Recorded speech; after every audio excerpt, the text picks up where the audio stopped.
Hello, and welcome back to the Botstiber podcast.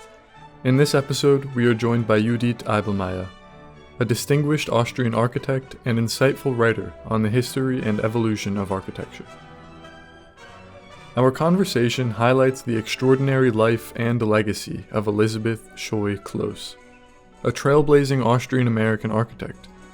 Born in 1912 Vienna, Elizabeth, often known as Lisl, was exposed to some of the most influential thinkers and creatives of her time, inspiring her early passion for architecture. Despite the challenges of entering a field largely dominated by men, she pursued her dream with determination. Her journey led her to the United States, where she earned a degree from MIT in Boston and later established herself professionally in Philadelphia. By 1938, she and her husband Win Close founded the firm Close and Scheu Architects, through which she contributed to numerous significant projects, including Ferguson Hall at the University of Minnesota. Elizabeth Scheu-Close is celebrated today as one of the most important figures in modern Austrian-American architecture. Without further ado, please enjoy the episode. It's nice to meet you, Judith, and to start off, could you please introduce yourself, some of your work up until this point, and what you have going on? Yes, I will. So, firstly, thanks for the invitation. It's hard to say. I'm very proud of it to have the chance to talk to you and to the Botstiber Foundation. Well, I'm an architect from Vienna, and my relation to the US is that I studied in Ann Arbor, Michigan in 1988. And later on in 2015, I had a Fulbright scholarship in Minneapolis, University of Minnesota. So this is how I have some special relationship to the US and topics of my interest there. In Vienna, I am an architect with my own office and an architecture critique. So I'm writing for about over 30 years about architecture and urban design and building culture. So I always had these two ways of thinking about architecture, not only by drawing or planning, but also by thinking about it and writing. And yeah, this is actually what brought me to the US. So today we're going to be talking about an architect who you have written extensively on, but it blends well with your own background as a writer and architect yourself. Could you please kind of explain to the layperson what is an architect? I think that the word is heard very often, but not many people have a full understanding of what an architect does and so on. Well, an architect, at least in Austria. I mean, I'm not so familiar right now with the US, what they are first or primarily are planning. So what is investors or developers planning or architects planning? I don't know exactly. Though in Austria, architects have a lot to do. Like in every part of architecture they are working, or every part of planning. And I would say we should, in best terms, try to create solutions for the best solutions in spatial terms. Yes, to create spaces which comfort people in a better way than somebody would do who just is building. Yeah, this is our profession, that we think more about space than others do. They just build. Yeah, this is the difference between a builder and an architect. And the problem is that for really being successful in this job, you have to know really a lot. I mean, it starts with communication with your clients. You have to have psychological skills for knowing how people behave, if you get your money or not after you worked for them, or will they be compliant when you're planning. On the other hand, you have to be sure to find the right solutions for the persons you're planning. So this, you really have to find out what is best for everybody. Then, of course, you have to know how to draw, and you have to know everything about building. about architecture history. You have to be a structured personality just to keep everything together, because it's really a lot of stuff we have to deal with. And if everything turns out fine, there is a wonderful building built which fits everybody's needs. And then it's a very good feeling to just to know that there is something which will stand for a while, at least for some decades. Yeah, this is a really good feeling, but it's really, really difficult. It's not an easy job. And I read in a University of Minnesota interview with you that you grew up in a family of multiple generations of architects. Could you kind of explain what that was like and how architecture was introduced to you as a child? Well, my father was an architect, even my grandfather. All of my uncles and aunts and cousins are architects. My mother is an art historian. So it was kind of present all of the time. I was sitting with my father at his office and drawing at the age of 8, and so on. It was quite clear that I will study architecture. So you can tell it's kind of a cultural education you get without thinking about it. Maybe in another family, when they are playing an instrument, it's also natural that you learn that. Yeah. And of course, there is a knowledge you already had before you studied, like others, like friends of mine or colleagues at the university who came out of other families. They didn't have the chance to travel around with parents and being in special terms about architecture and art. This is what my parents did with us. So you just get used to right from the start. Yeah, it's quite natural that you take this job then. And today we are mostly going to be talking about Elizabeth Scheu-Close. Mm-hmm. Could you please introduce who she was, how you found out about her, and why you find her to be an important architect in the history of not just Austria, but also the United States? Elizabeth Scheu was born in Vienna, and she came out of a very, very famous socialist family. And this alone is really interesting, that she grew up in a mansion of Adolf Loos. Adolf Loos, one of the most important modern architects.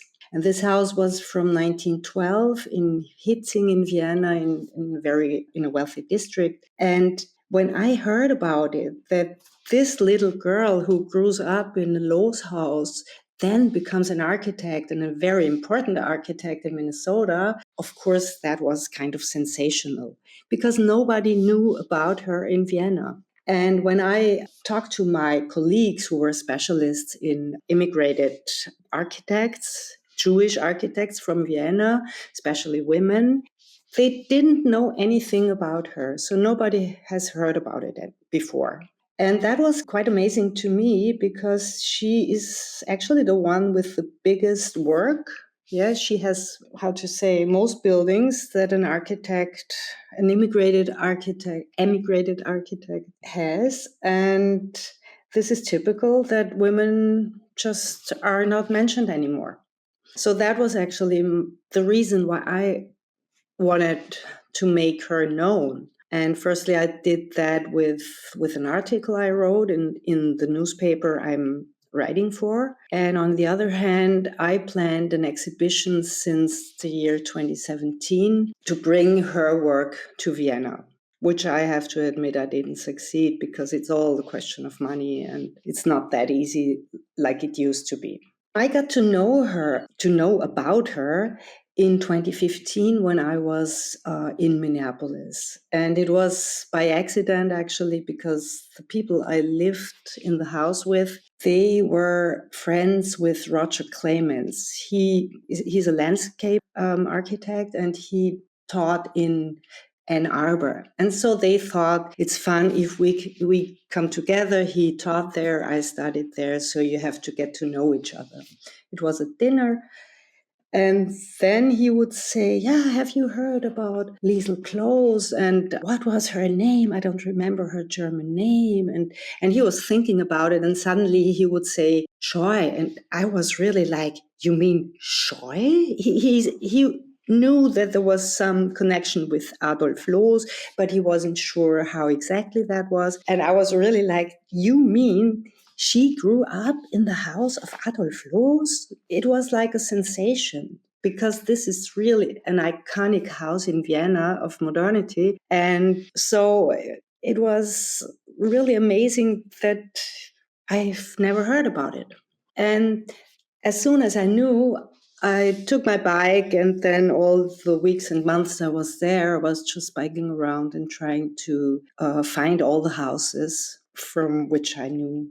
And at least in December, Roger took me again to the Close house, so the family house of the Close family, because it was to be sold right then.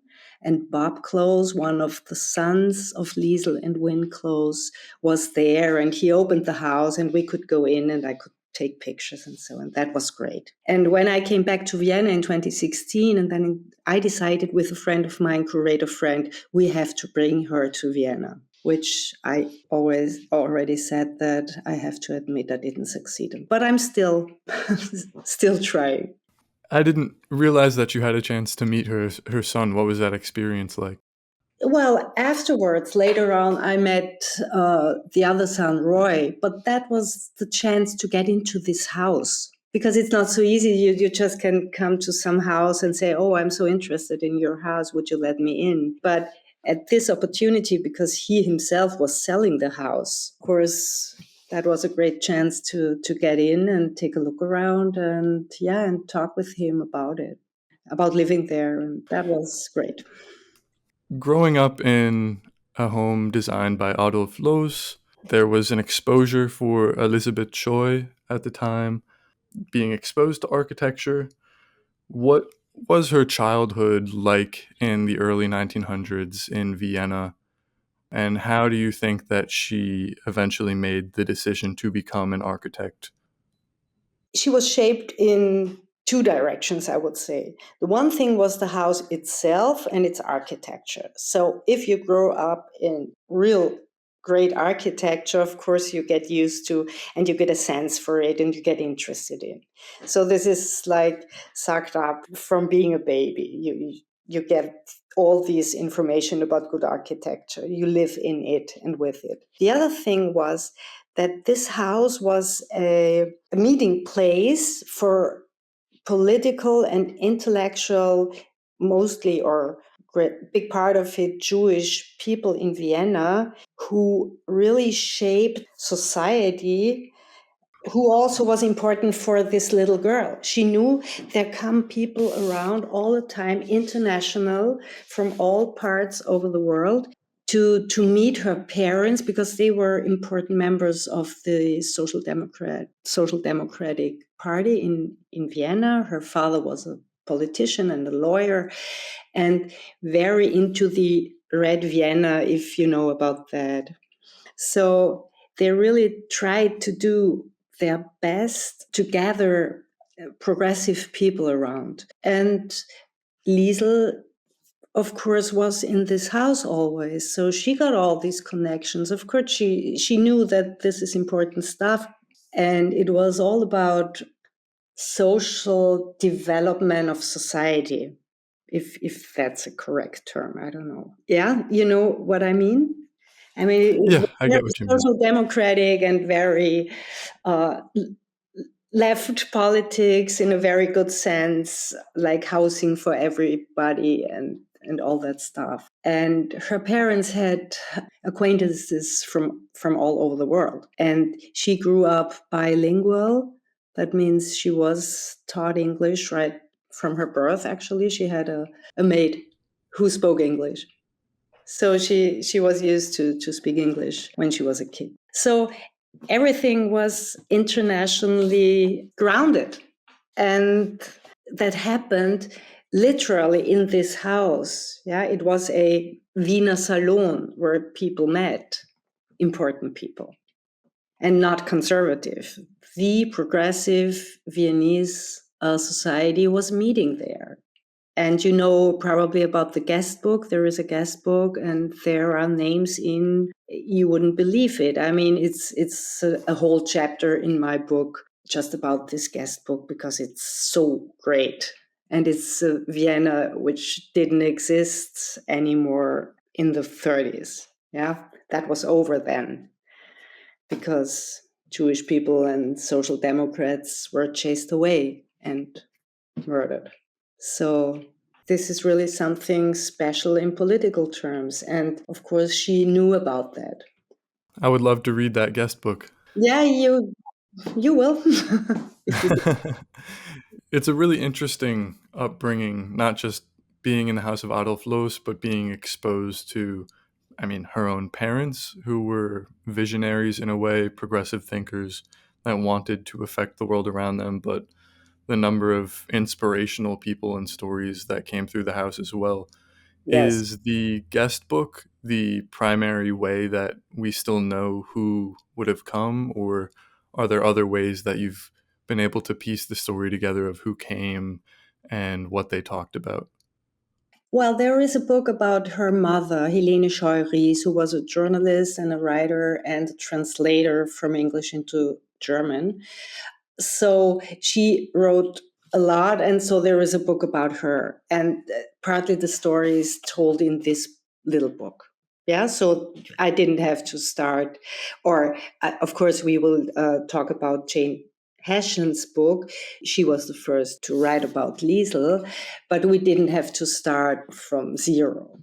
On the other hand, the guest book is that important for Austria. It's for our history so important because you know that after the war, everything was really, deleted. What was Jewish culture, and it took such a long time to regain all these qualities. And then you just find them all together in this book if you can decode all the names.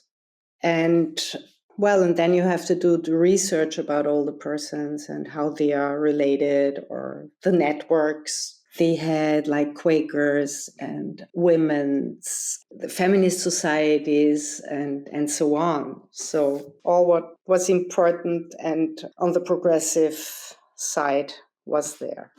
And then moving forward to the start of her higher education and introduction to the field of architecture, what was Lisl Elizabeth able to study and start learning prior to moving to the United States? And then what do you think compelled her and her family to make the move to the United States?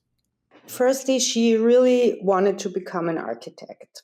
So, of course, she started studying architecture in Vienna at the Technische Hochschule, the Technik, so called then.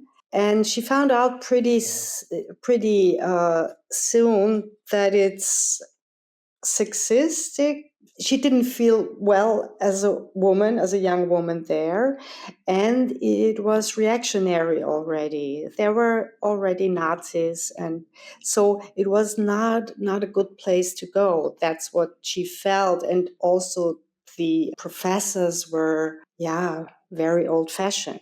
And as she was educated completely differently, because her mother was a feminist, she was actually not a really warm mother, but she was a feminist and she was working all the time. And she had all these international connections because her parents had the connections.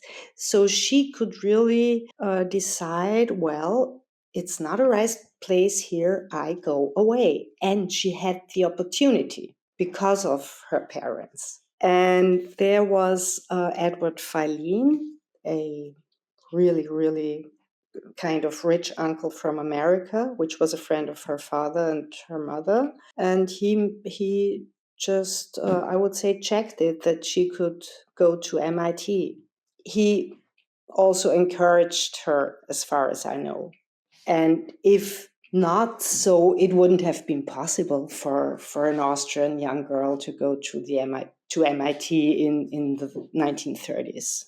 Yeah, it was only possible because of these international connections of her parents, which also were Freemason and Fabian Society connections. So it was political too. It's so interesting. And she had an upbringing learning English as well, so it wouldn't have been too much of a hurdle when she arrived in the United States.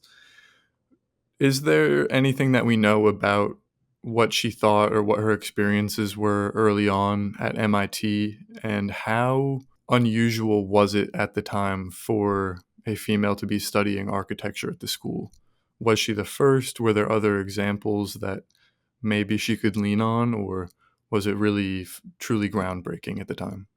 As far as I know, she was the first Austrian female student to study at MIT or to finish her studies. This is how much I know. She had this network in Boston. She came there. There was Edward Verlin. There was Josef Redlich, a very, very influential Austrian politician and law professor. He was the first Austrian professor to teach law in Harvard. So he was there, and then John Nolan, very important urban planner, American urban planner, who was also a friend of her parents. He lived in Cambridge. And she actually could stay at his house for the first year. And he also influenced her on her studies, as I found out, for her undergraduate thesis. So this is very interesting. I don't want to talk about it right now because it's something really new. So from this kind of support from the parents' generation, she had a really good network. And at MIT itself, as far as I could tell, it was just so different from Austria, from Vienna, because you are treated respectfully, and really the culture of educating is completely different in Austria and in the US. I can tell it myself. I mean, it was for the first time when we came to Ann Arbor that people would say, "Wow, this is really good what you thought about or what you did." Then comes the really good critique. But in Austria, you always have the feeling, firstly, people think you are stupid. It's not important what you do, and what do you want anyways? So this is how even we were treated in the 80s at the Technical University. So I think that coming there to the US and feeling this completely new approach, respectfully approach, is such a boost. And then you really get into and you know, okay, I can do it. They think it's okay that I studied this. And then you get all the information. What she was not happy about was that modern architecture was not at all known in the US. And she was always look for modern architecture, which didn't exist. So this is something special. Then she found it when she went by car through the States. But at MIT itself in Boston, it was a very traditional kind of teaching. I find it an interesting comparison. I read that you also mentioned in your interview with Minnesota that you were speaking about your personal favorite mentor from your own studies. Bill Scott, I believe, was the Mm-hmm. name. Mm-hmm. Yes. And you said that he was more constructive than destructive, like some of the teachings in Vienna. Mm-hmm. And I was wondering why you think that may be. It kind of sounds to me like maybe in the US there isn't as much history dating back centuries and centuries, so there's not as much work to compare newer architects to. But I'm curious what your take on that is. Phew, this, this is a quite difficult question. I think this is especially an Austrian habit. Yeah, this is different in Germany or in France or in England. So Austria is very conservative, and it's not very nice to women still. And so it's hard to be taken seriously as a woman. And I mean, these informations about Lisl I have out of Jane's book because she was the one who could talk to her. She was still living when Jane was writing her book. And she said exactly that. Yeah. So this is my theory that it didn't change. It was then like this. She was not welcome as a woman at the technical university. And later on, we still had this feeling. So I think it's more about Austrian educational programs than it would be a special difference between the states and Austria. Austria is very conservative. This is what I wanted to say.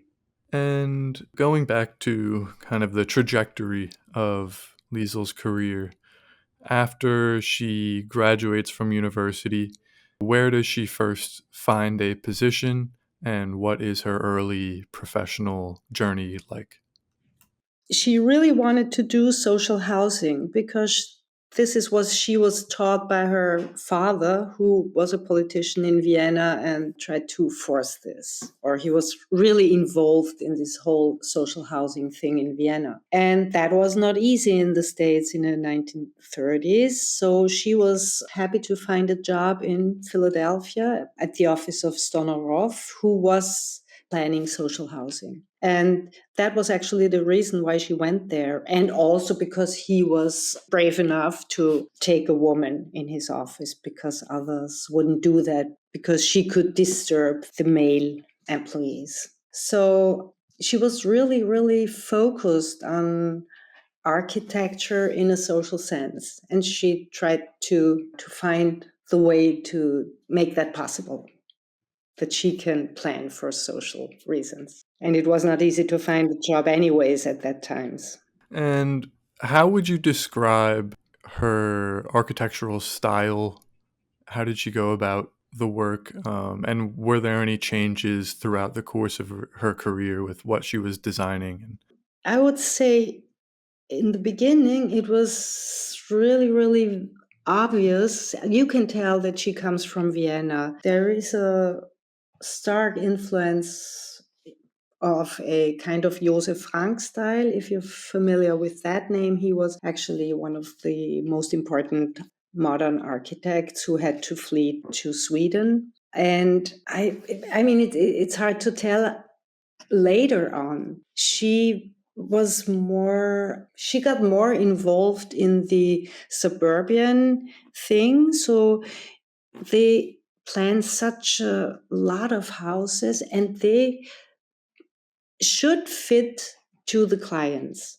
Yeah. So ones of them were really modern with flat roof and shaped like they wanted it to look modern, and others were quite how to say normal American with a normal roof, and you have actually every shape, house shape you can find. There are hundreds of different houses, so you find really everything, but you can tell it's planned for each client personally. And this is the great thing.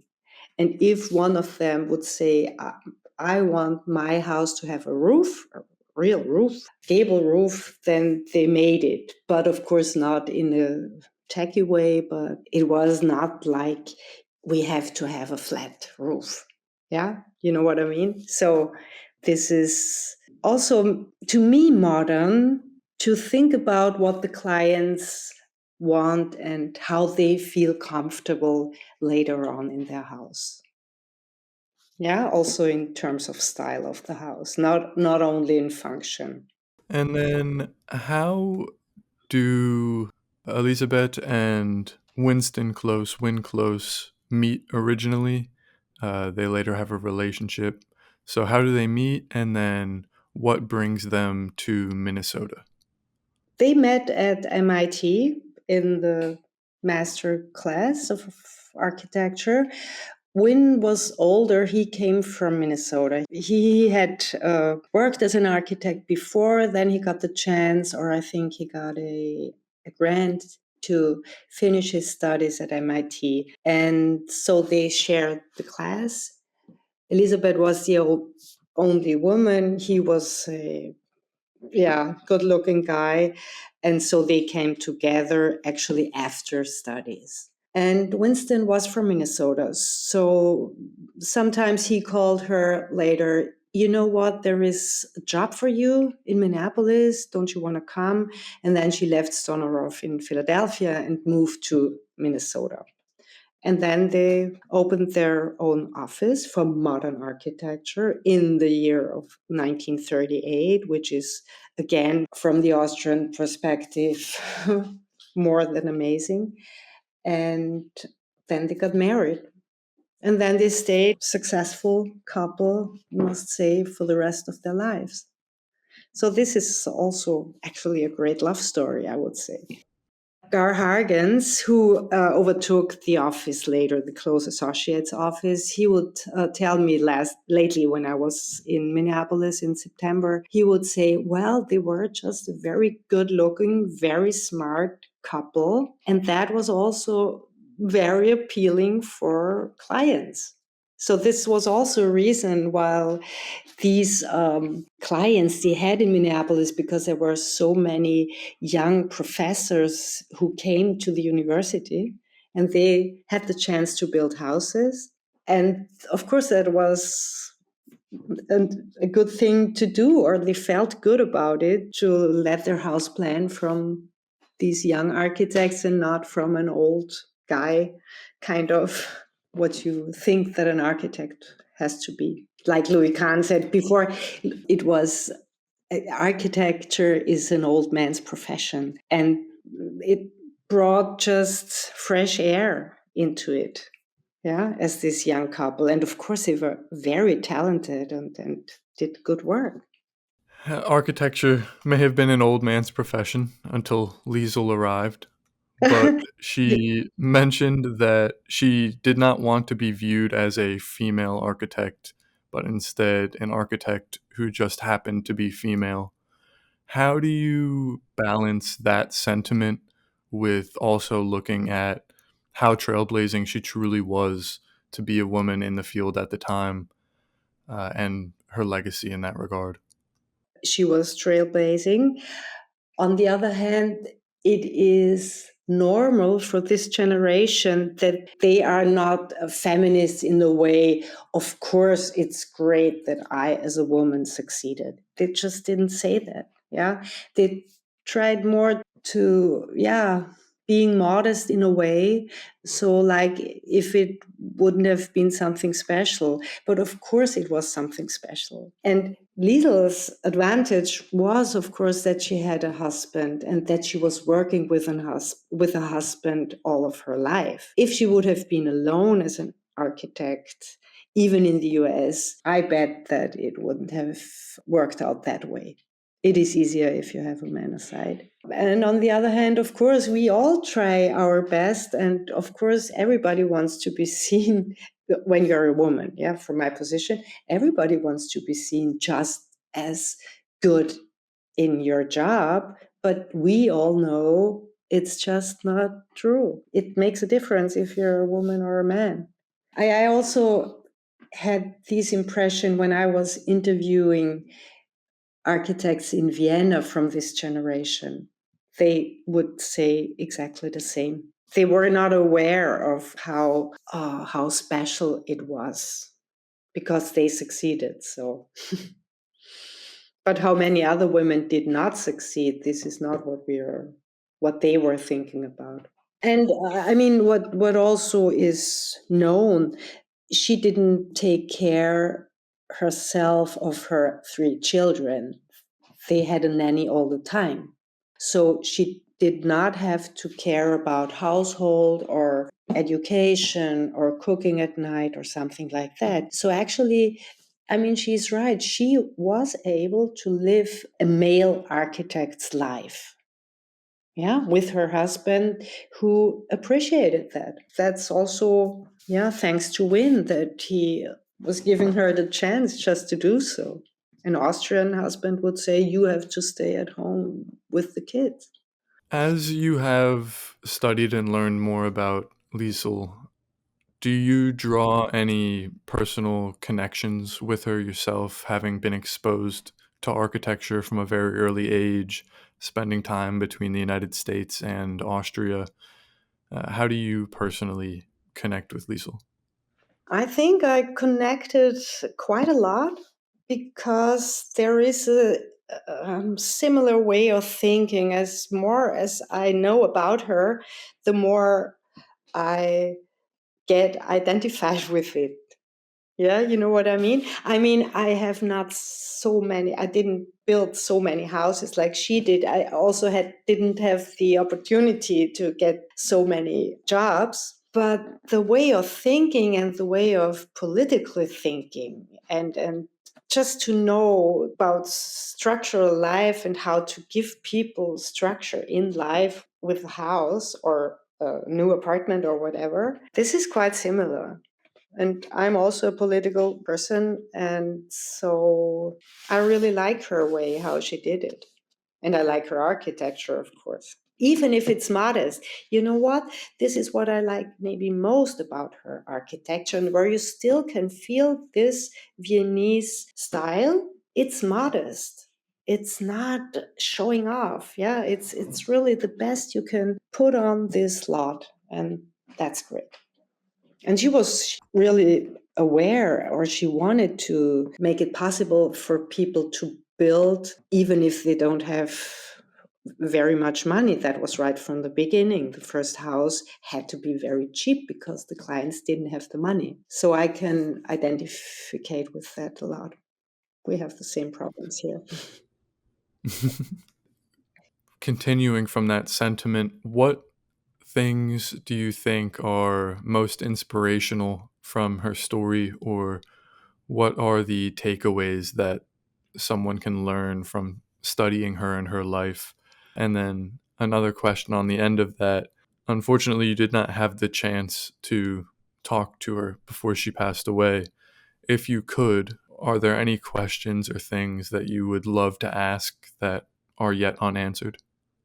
It would be great to interview her and talk about everything, but there is not one special question. Before I answer your question, I wanted to add to her architecture work, which I forgot to mention, is that later on, of course, she had also huge projects like hospitals and the science centers and so on, and the university music building. So big projects, and not only houses. Because this is also something that happens, that you diminish female architects only for housing architecture, and that's not true, especially for her. Yeah, she did big stuff. Yeah, and that's so great. So she started small, and then she could plan for everything. Yeah, I think first thing is she did the completely right thing. And this is something what I think why I don't succeed to get an exhibition here. If a woman does the right thing to realize, whoa, they don't want me here as a woman. You know what? I go away. I go over to the US and I hope that I can succeed there. So she knew exactly what was going on politically in Austria. It was not okay. It was reactionary. It was sexist. It was fascist. And she knew it before and she went away. She didn't want to become a victim. And if you think like that as a woman, I don't want to be the victim. This is something which I have the impression people don't like to hear. Yeah, this a woman can't be a hero. So she goes away. She makes everything right. She becomes famous. She has a nice family. She has a great husband. They're a successful couple. Everything's perfect. And Austria is not interested in getting to know more about her and her work. This is for me the biggest model. Do the right thing and go away if it's necessary. Yeah, she was brave. She just said, okay, I go over and let's see what happens there. But I don't stay in this reactionary and fascist country anymore. Isn't that great? And that is her political thinking. And she integrated her political senses into her architecture. This is what I really admire about her work. It's really a happy tale of taking risks, trusting your passion, and persisting, really. Yeah, and using the opportunities, because she had these opportunities to go away because of her parents' connections. And another woman would probably have said, no, I'm too shy. No, I stay here. Maybe I don't know, I marry my neighbor, or you know what? So she was really like, I have these opportunities and I use them and I go away. Yeah, this is brave. I think that's a great sentiment to end on, but I always ask at the end, is there anything that you feel like we didn't touch upon that you would still like to discuss? Well, I want to mention, of course, Jane Hessian, because I met her in 2017. I contacted her after my interest was to bring this exhibition to Vienna. And then I just contacted her via LinkedIn because I saw that she was writing about Lisl. And she was the one, when I came in May 2017 to the US, who then showed me around more of the houses. She brought me together with Roy Close, and here's the family archive, and so on and on. So that was really very helpful. And then she wrote the book. I was her proofreader. I gave her also some information from Vienna. And I did actually the translation of this book. But it was too difficult with the University of Minnesota Press to get, in terms of laws and payments, get together. So that didn't work. And then I decided, okay, then I write my own book, which will be different from Jane's. Yeah, my interest is more about all this political stuff and more the Austrian perspective. But of course, she showed me a lot. But it was only the shared interest. Yeah. So my interest came from 2015 because my interest was always to bring this exhibition to Vienna, to tell the whole story to Austrians who became victims. Thanks for listening, and we hope you enjoyed the episode. Remember to check the episode description to find more from our guest. Follow us on social media or turn on notifications to get alerts for future episodes. The Böttcher Institute for Austrian-American Studies promotes an understanding of the historic relationship between the United States and Austria, including the lands of the former Habsburg Empire, by awarding grants and fellowships, organizing lectures and conferences, and publishing the Journal of Austrian-American History. We engage with a broader public audience through digital programming, including videos, podcasts, and blog posts. Auf Wiedersehen, and see you next time.